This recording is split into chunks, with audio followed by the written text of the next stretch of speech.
bahwa ternyata Anies Baswedan sejak lama sudah dilirik oleh P3 dan bahkan masuk nominator yang kemudian dianggap sangat layak untuk menjadi ketua umum P3.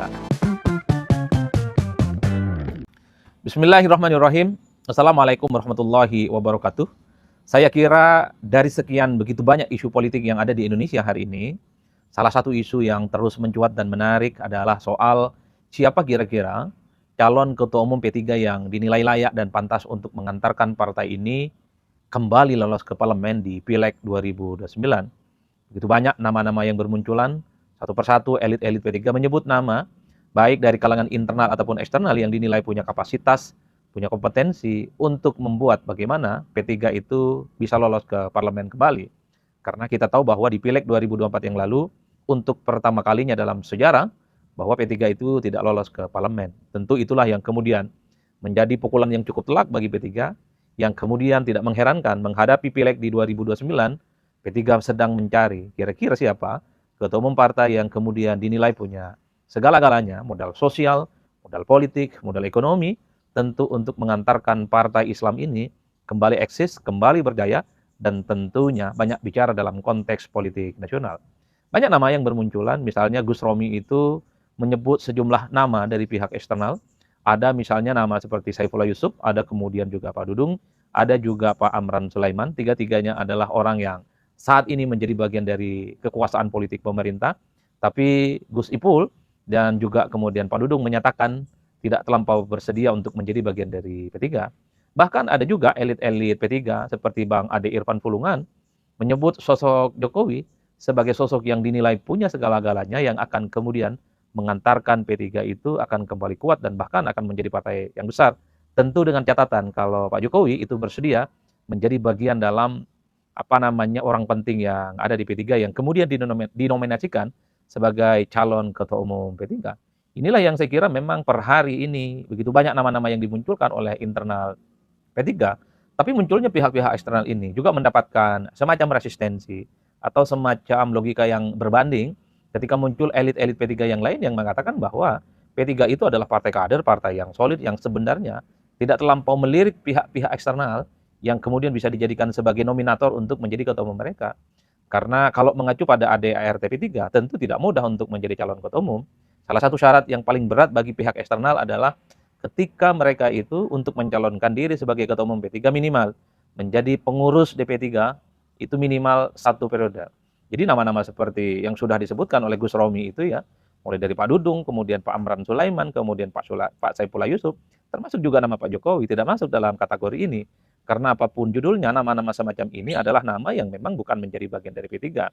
Maka inilah yang saya kira per hari ini kalau kita mau jujur sebenarnya, di P3 sekalipun itu belum solid, belum ada satu pernyataan yang tegas, yang itu menjadi keputusan kolektif P3 bahwa apakah pihak-pihak eksternal itu boleh mencalonkan diri sebagai ketua umum ataupun tidak. Karena per hari ini di internal P3 sekalipun sepertinya masih kekeh bahwa mereka itu cukup yakin dengan figur-figur internal yang mereka miliki. Mereka misalnya terus yakin bahwa PLT Pak Mardiono itu adalah sebagai sosok yang dinilai masih mampu akan mengantarkan P3 kembali berjaya dan lolos ke parlemen. Itu yang kemudian muncul per hari ini. Nah, yang menarik adalah di antara dua mazhab ada yang pro soal calon ketua umum itu ada yang boleh dari pihak eksternal, ada juga yang tetap mempertahankan supaya calon-calon ketua umum P3 itu adalah pihak internal yang notabene-nya adalah kader-kader P3.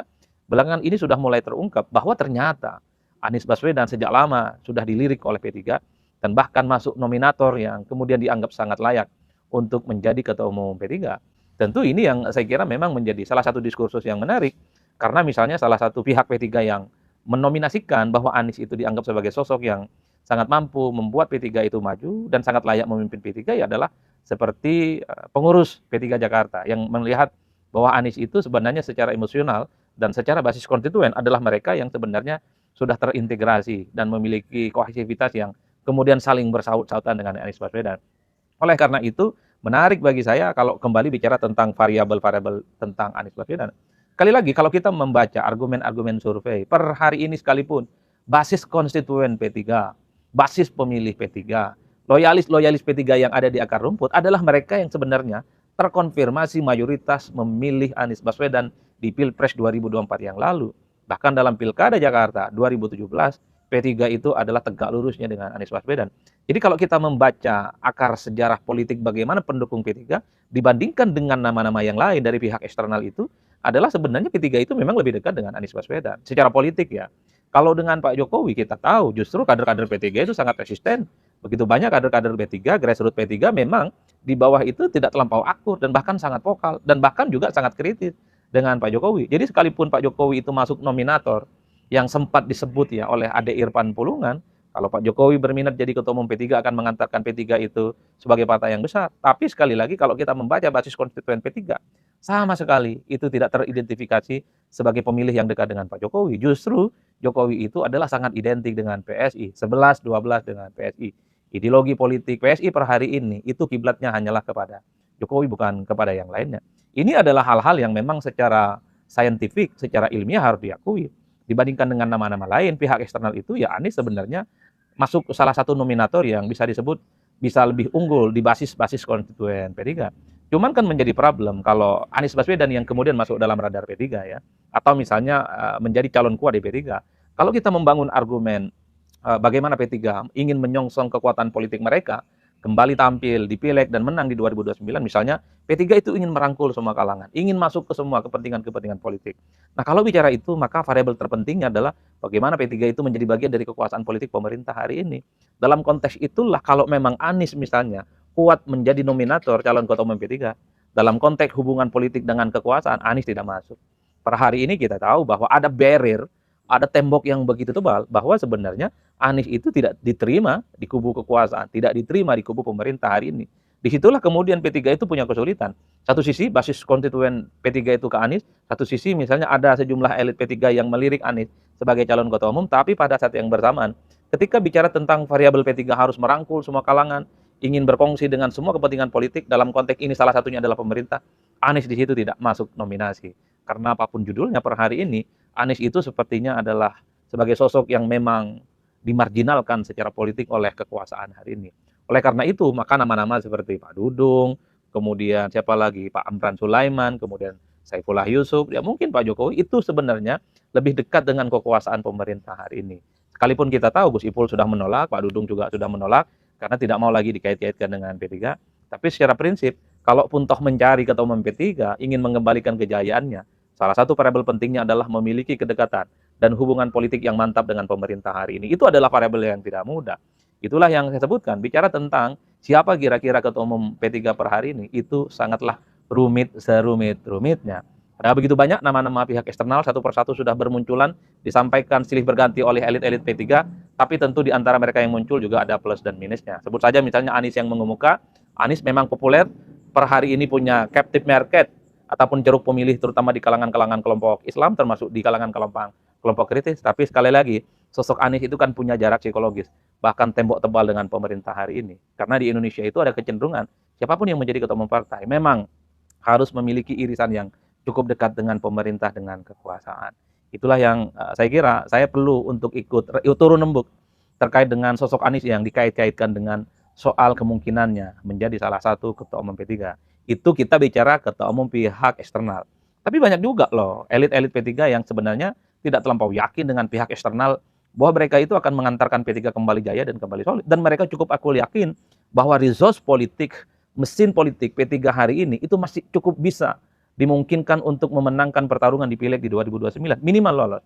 Artinya sosok seperti Pak Mardiono, mungkin juga sosok seperti Sandiaga Uno, ada Arwani Tomafi, dan seterusnya, termasuk juga mungkin Gus Romi, masih diyakini sebagai sosok yang akan bisa membuat P3 itu lolos ke parlemen di 2029.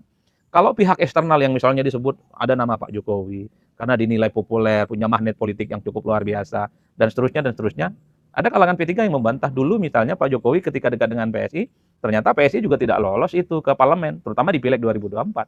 Kita tahu bahwa di Pileg 2024 PSI sangat mengamplifikasi kedekatannya dengan Jokowi. Bahkan ada tulisan-tulisan di billboard, bukan billboard, di spanduk lah, ataupun di banner yang mengatakan bahwa Jokowi partainya PSI atau PSI partainya Jokowi.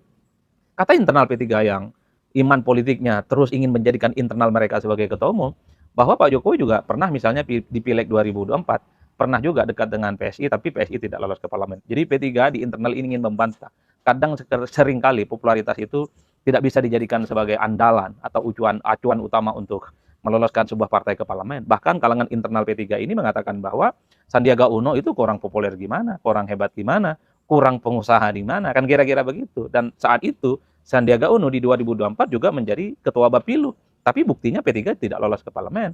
Dan saat itu di 2024 Sandi itu adalah sebagai sosok yang sangat populer karena dikait-kaitkan dengan kemungkinannya menjadi pendamping Pak Ganjar Pranowo. Saat itu populer, dinilai punya logistik yang berlimpah, dan bahkan Pak Mardiono juga dinilai punya logistik yang berlimpah. Itu juga tidak ada jaminan akan memenangkan pertarungan di Pileg.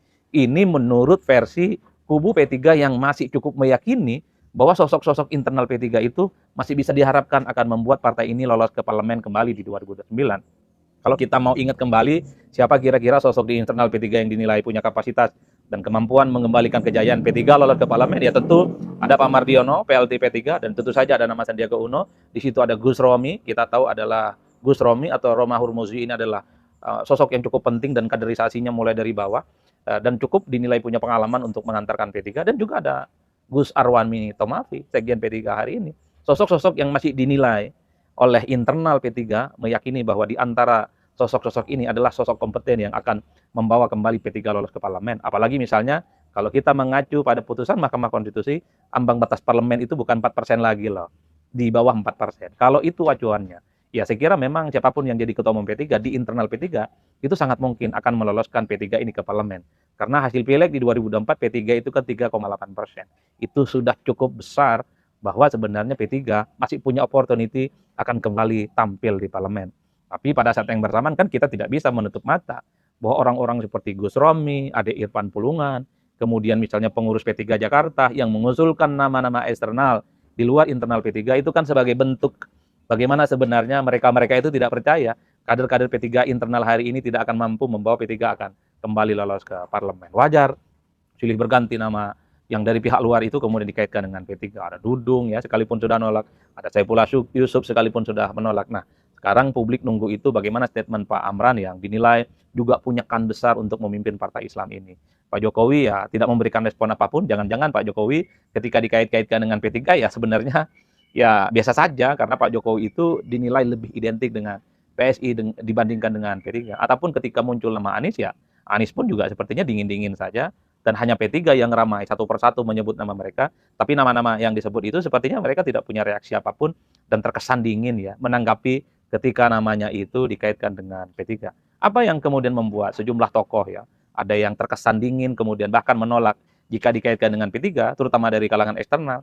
Keyakinan saya adalah ya tentu karena P3 ini nggak lolos ke parlemen, jadi bargaining position, daya tawar politik P3 itu dinilai tidak terlampau kuat sebenarnya. Ketika dikaitkan dengan Dudung, dikaitkan dengan Saifullah Yusuf, kenapa mereka menolak? Saya menduga mungkin karena P3 itu tidak lolos ke parlemen. Wajar kalau kemudian sosok-sosok ini menolak ya, atau alasan normatifnya ya karena ingin membantu pemerintahan hari ini.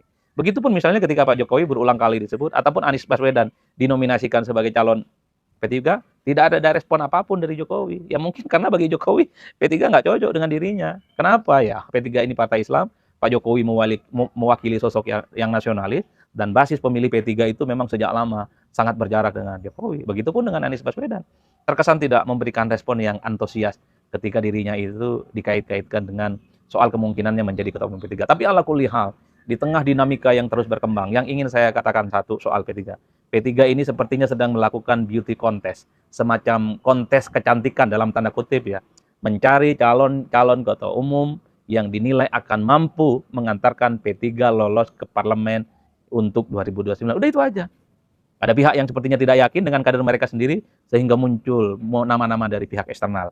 Meski pada saat yang bersamaan banyak juga yang menolak sebenarnya, pihak eksternal yang dikaitkan dengan kemungkinan jadi ketua umum P3 itu satu persatu sudah mulai menolak dan mereka sepertinya tidak memiliki respon apapun. Tapi di antara sekian begitu banyak nama itu, tentu Anies Baswedan adalah sosok yang secara statistik, secara karakter politiknya itu memang dekat dengan P3. Anies mewakili sosok politisi Islam, dinilai punya pengetahuan Islam yang cukup mendalam, dan secara prinsip Anies memang cukup identik dengan pemilih-pemilih Muslim dimanapun di Indonesia, salah satunya adalah pemilih P3. Nah, tapi IDN kita tinggal tunggu sebenarnya P3 itu akan memilih siapa untuk menjadi ketua umum mereka. Tentu hanya P3 lah yang paling tahu siapa yang dinilai akan membawa P3 itu akan kembali lolos ke parlemen di 2029. Hanya P3 saja yang tahu. Yang lain itu hanya sifatnya tafsir dan hanya memberikan analisa. Saya kira di situ, salam politik Syaun Syaun.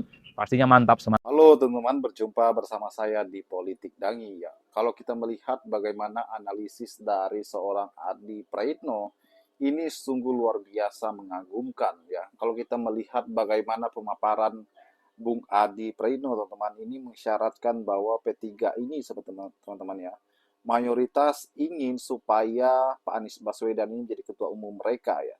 Karena apa? Ini adalah sesuatu pemikiran dan pilihan politik yang sangat baik menurut saya ya. Kenapa? Karena Pak Anies Baswedan ini adalah tokoh yang luar biasa, yang berpengaruh di negara kita. Dan bahkan mempunyai suara yang sangat besar di Pilpres kemarin ya. Dan ini membuat Pak Anies Baswedan semakin mantap ketika menjadi ketua umum P3. Bagaimana menurut kalian?